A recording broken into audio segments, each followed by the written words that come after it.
Hello, I'm Simon Whistler, you're watching TopTenzNet, and in the video today we're looking at the top 10 famous and notorious guns from history. Number 10. Betsy. Already one of the most famous frontier figures from American history before he was killed at the Alamo Siege, Davy Crockett was in a great position to make any name he gave to his personal possessions famous. In 1803, at the age of 17, he settled on naming his first firearm, a .48 caliber flintlock rifle, Betsy, after his favorite sister. It was such a deluxe model by the standards of the time that it cost him about 3 months' salary. Apparently deciding to brand his guns, Crockett reused that name for the rest of his life. When the Tennessee State Assembly gave him the gift of a .40 caliber flintlock rifle in 1822 for his services to the state, he named that one Old Betsy. Later, the Whig Society of Pennsylvania gave him another, and he called that Pretty Betsy. This third one is locked away by one of Crockett's descendants, so it's not even known what type of rifle it is. This nickname became so pervasive among gun owners that it became something of a cliché. Even at least one artillery piece decades after Crockett died was named Betsy during the 1900 Chinese Boxer Rebellion. At least one gun magazine writer was known to lament that he wished he never saw another gun with that name. Number 9. Mannlicher-Carcano Rifle.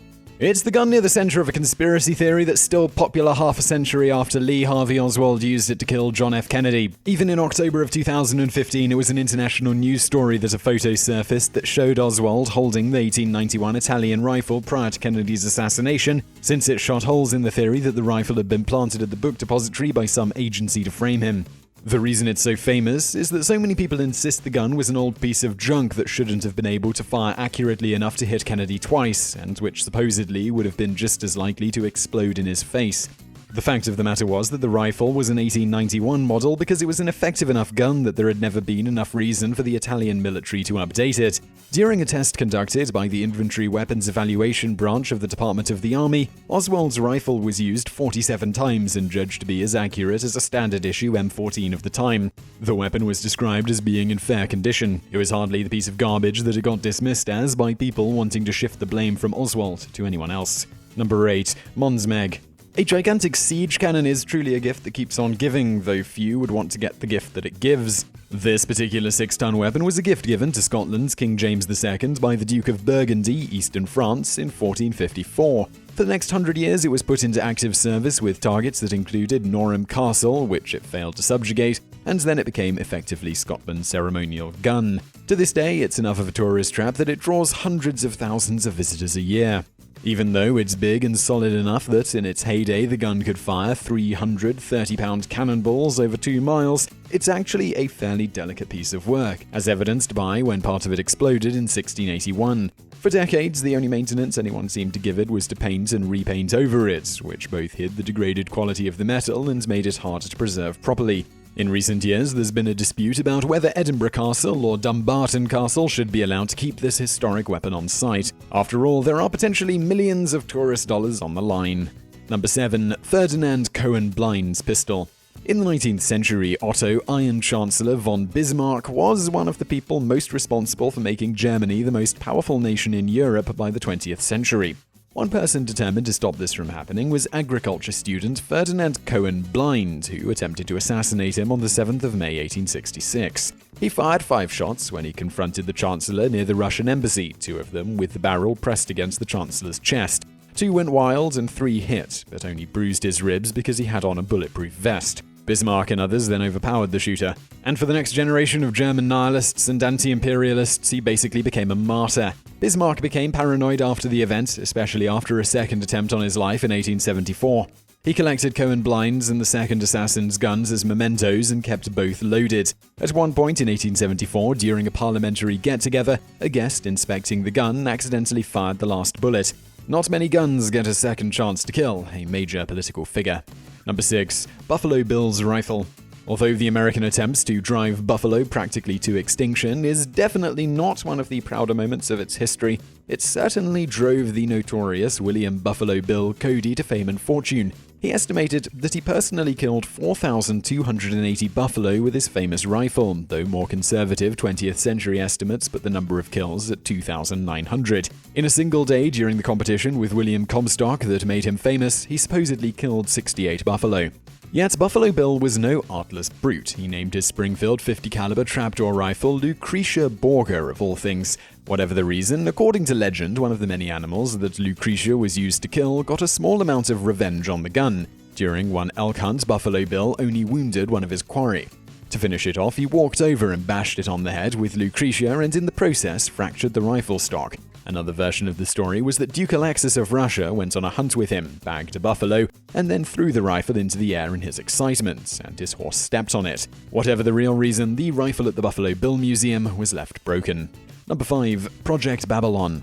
Of all the insane plans of Saddam Hussein's regime, one of the most maddest and most backward would have to be the notion of making a gigantic cannon for the purpose of shelling countries from afar, considering how much more reliable air forces and missiles would have been by that point. But then again, the idea wasn't originally an Iraqi one, so much as it came from 62-year-old Canadian Dr. Gerald Bull. The extremely ambitious gun was designed to be 130 feet long in the barrel and would have an estimated range of 600 miles, nearly the largest artillery piece in human history. Considering that Gerald Bull had already developed weapons for Iraq like the Al-Faw, then the most powerful artillery piece in the world with a range of 35 miles with 109-pound shells, it seems his calculations would have been more than mere pipe dreams. However, the parts of the Notorious supergun were never even smuggled into Iraq, let alone assembled and used to destroy anything. In August of 1990, the crates containing the 8 parts that would comprise the immense barrel of the gun were seized in T-Sport docks in Yorkshire, UK of all places. Bull himself did little better. 2 weeks before that, he had been found dead in his apartment. It was suspected by his family and intelligence experts that Israel's Mossad had gotten to him. Number 4. Big Bertha. Bertha Krupp was the owner of the Krupp Arms Company, the leading German weapons manufacturer from 1902 to 1943. It's in her honor that the 4 gigantic cannons used in the German invasion of Belgium at the start of World War I were named, though the original German name was Dicky Bertha, which translates as the even less flattering Fat Bertha. It fired 800 kilogram, 9/10 of a ton shells as far as 8 miles. Even though only 12 of them were ever used during the entire war-to-end-all wars, these cannons were, aside from maybe the Maxim machine gun, the most important weapons in shaping that conflict. It was extremely effective at destroying Belgian forts. This allowed the German army to move quickly through Belgium into France and come very close to conquering Paris, thus ensuring that the majority of the war on the Western Front would be fought on French soil. But their prominence was short-lived, since by 1916 the Allies had started reinforcing their concrete fortifications with steel, and those shells couldn't tear through that so well. Number 3. The Paris Gun. Even Big Bertha, which seemed like a wonder weapon in 1914, was totally eclipsed by this 1918 German weapon. It was positioned 75 miles away from Paris, France, and yet was able to shell the city with payloads that weighed 264 pounds. Its barrel was a full 131 feet long. It was an unthinkable threat that the Allies never came anywhere near to capturing or neutralizing despite a concentrated effort. For all that, in pretty much every regard it was a dismal failure. It was massively inefficient since it required 400 pounds in powder to fire once, and took so much effort to reload that it could fire only 3 times a day and needed to be heavily fixed every 20 shots. During 1918, it fired 367 shells at civilian targets and killed 256 people, many of them from a single church service, which must have done wonders for the international image of the German army. Curiously, at the end of the war, it was disassembled in such secrecy that even in the 1940s, the Third Reich wasn't able to rebuild it exactly. And speaking of World War II, number 2, Gustav Schwerer. Although it never fired a shell as far as the Paris gun, this 140-foot weapon definitely outdid it in all other ways. It was built in 1940 with the expectation that it could be used on France's Maginot Line, but the Germans won that war too quickly. Instead, its 500-person crew took it over to the Soviet Union in 1941 to fire its 7-ton shells as many as 29 miles. It was then intended to be fired at Leningrad before the German lines were pushed too far back. Then in 1944, it fired on Warsaw to squish the uprising. It also got way more done than the Paris gun did. It took only 6 shots for it to destroy Fort Stalin, 7 to destroy a bunch of coastal guns, and 6 to destroy Fort Molotov, and then 7 more which blew up an underground ammunition dump. It certainly wasn't a practical weapon, but you can understand why it didn't take long for a city to surrender after it showed up. Number 1. Quaker Gun. Because we have our soft side here at TopTenz, let's end this on a particularly clever weapon that was as non-violent as the name implies. During the American Revolutionary War and well into the American Civil War, there was a practice of making phony guns out of painted logs and setting them up to look like conventional cannons. During the Revolutionary War in 1780, an entire command of British loyalists surrendered under threat of being fired upon by them. During the Civil War, both the Northern and Southern armies were using them to trick invading armies or to hold off their opponents during retreats. The practice became so widespread that even civilians in Frankfort, Kentucky set up a defensive array of fake cannons and prevented a Southern cavalry unit from raiding, and they made these cannons out of empty beer kegs. Imagine how many soldiers and families there have been throughout history that would have wanted all cannons to be phony. So I really hope you liked that video about Notorious guns. If you did, please do hit that thumbs up button below and do subscribe if you haven't already. Also, over there on the right, a couple of other videos you might enjoy if you enjoyed this one, and thank you for watching.